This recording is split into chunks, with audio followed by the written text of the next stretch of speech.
Bueno, voy a reanudar un poco con la continuación del texto, del análisis que se había cortado ayer, que lo había dejado ahí donde se empezaba a hablar del tema de la sublimación y la represión, que serían dos mecanismos de defensa que tiene el yo con respecto a la angustia, o con respecto a esta no poder cumplir con ese super yo que era el organizador de la ley. El super yo, algo que yo quería explicar también, que como decía, es aquello que forma la moral, ¿no? Lo que nos indica qué hacer, qué no hacer, es decir, la ley, está representado en la sociedad con las organizaciones o instituciones como por ejemplo la justicia, la policía, que todas representan de alguna forma la ley y nos hacen y operan sobre la sociedad como ese super yo que está internalizado en cada uno de nosotros. La sublimación, por si no se entendió, sería como un mecanismo de defensa del yo que en lugar de, digamos, o para bajar estos instintos pulsionales el del ello, que era lo más inconsciente, bueno, se sublima en, por ejemplo, el arte. Como no todos subliman, lo más común es la represión, otro mecanismo de defensa que es simplemente frenar esas pulsiones y actuar en consecuencia. Ahora, el frenarlas produce en el yo angustia.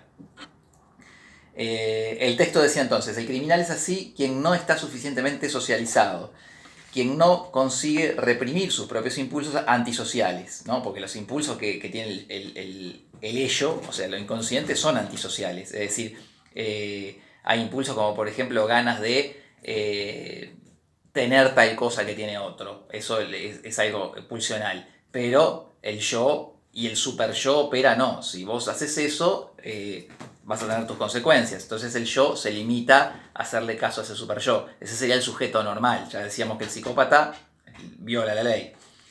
La figura del desviado se obtiene en negativo del sujeto sano, es decir, del sujeto que consigue mediante la satisfacción del propio placer a través de procesos ya sea de sublimación o de alejamiento o represión de los propios instintos.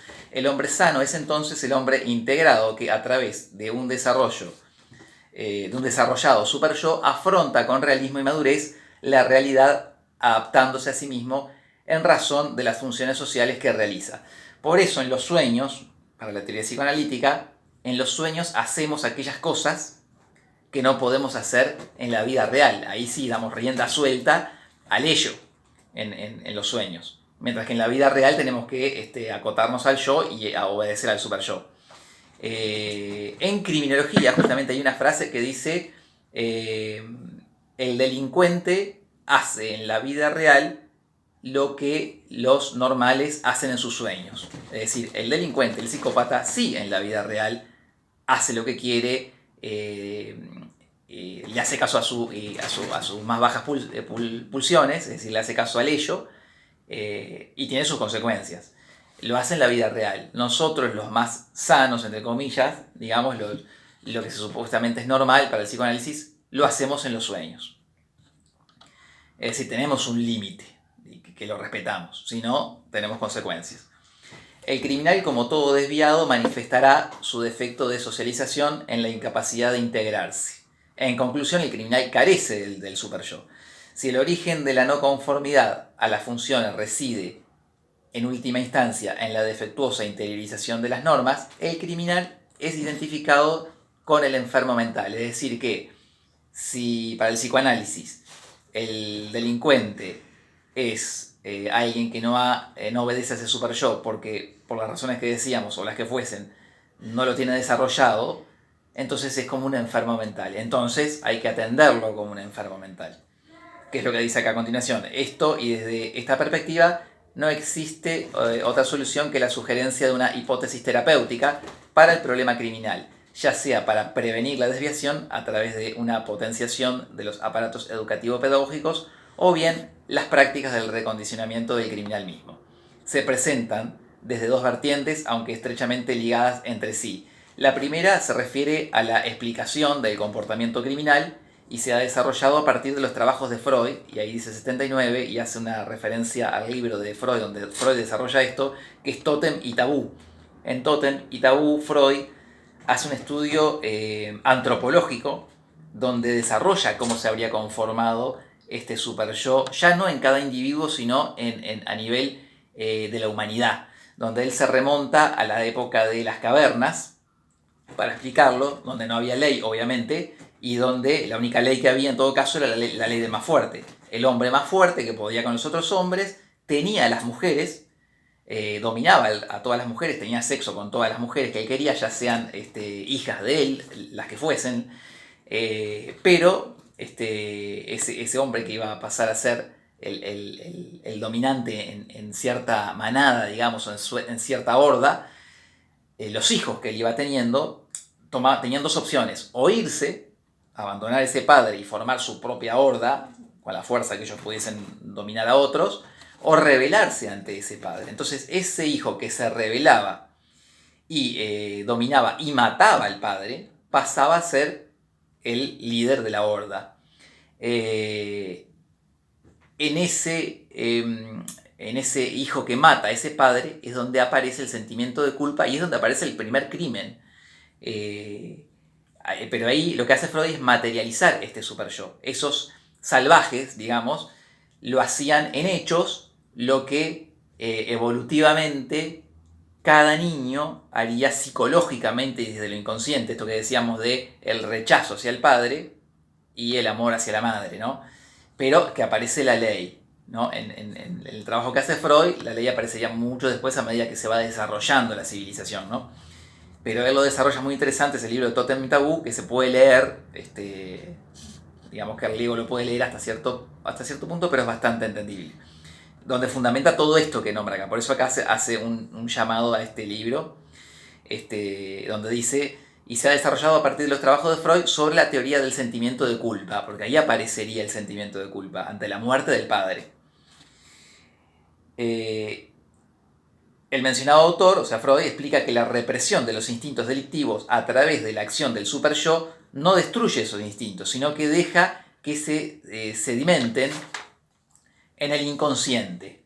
Ellos se ven, sin embargo, acompañados en el mismo inconsciente por sentimiento de culpa, una tendencia a confesar. Desde este punto de vista, la teoría psicoanalítica del comportamiento representa una radical negación del tradicional concepto de culpabilidad y por lo tanto de todo derecho penal basado en el principio de culpabilidad, porque con este criterio todos seríamos culpables. El individuo considera a la pena como un posible alivio a su excesivo e intolerable sentimiento de culpa y por esa única razón comete un delito. Se delinque porque se quiere ser castigado y se quiere ser castigado porque se espera de este modo poder expirar deseos prohibidos y reprimidos. Como todo sujeto sano, le molestan aquellos sueños que tiene, por ejemplo, que puede ser tener sexo, vaya a saber con quién, cometer cualquier tipo de criminalidad, cualquier salvajismo que tienen los sueños. Eso, al recordar esos sueños, se siente culpable. Necesita exteriorizar esto, necesita hablarlo. El paralelo con la criminalidad sería cometer otro delito para ser castigado por todas estas otros sentimientos de culpa previos que hay. Esta es la explicación que da el psicoanálisis, ¿verdad? Así, esta teoría consigue dar cuenta del fenómeno punitivo completo en términos psicoanalíticos, teorización conocida como la de la sociedad punitiva.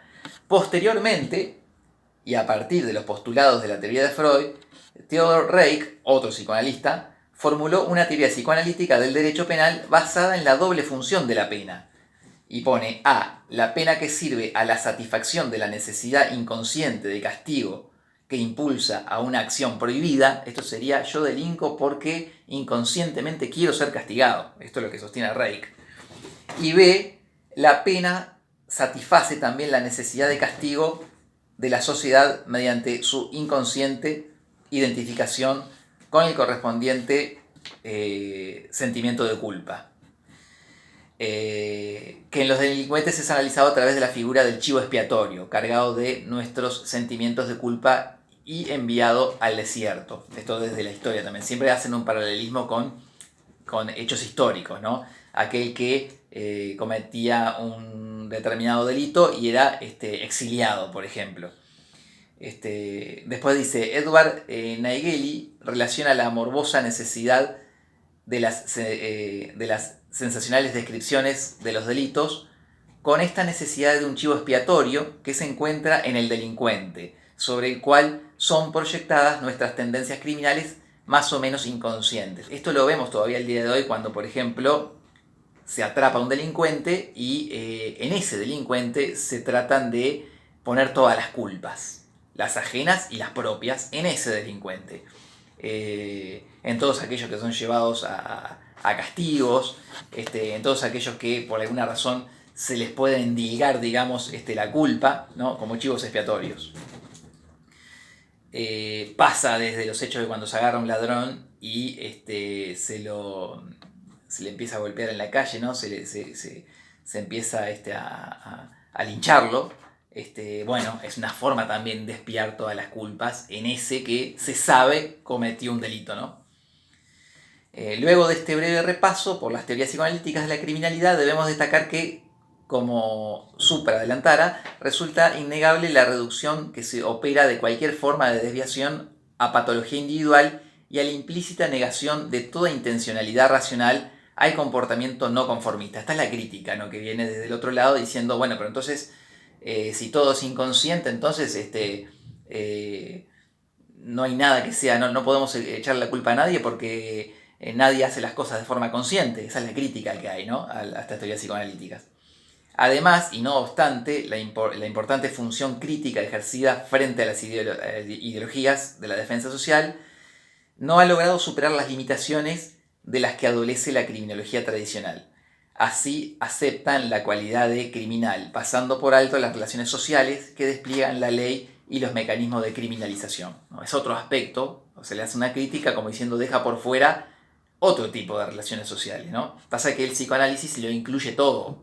El psicoanálisis hace teorías donde explica que ese mismo despliegue de relaciones sociales también tienen que ver con motivaciones inconscientes. También demuestra insuficiencia cuando orientan el análisis a la función punitiva sin relacionarlo con el contenido específico del comportamiento desviado ni con la significación de la determinación histórica de las relaciones socioeconómicas. Un punto que deja por fuera hasta cierto punto el psicoanálisis. Las teorías psicoanalíticas descriptas se caracterizan por su visión ahistórica y universalizante, lo que habíamos hablado antes. Es decir, que para el psicoanálisis esto ocurre en todo el mundo, ¿no?, universal,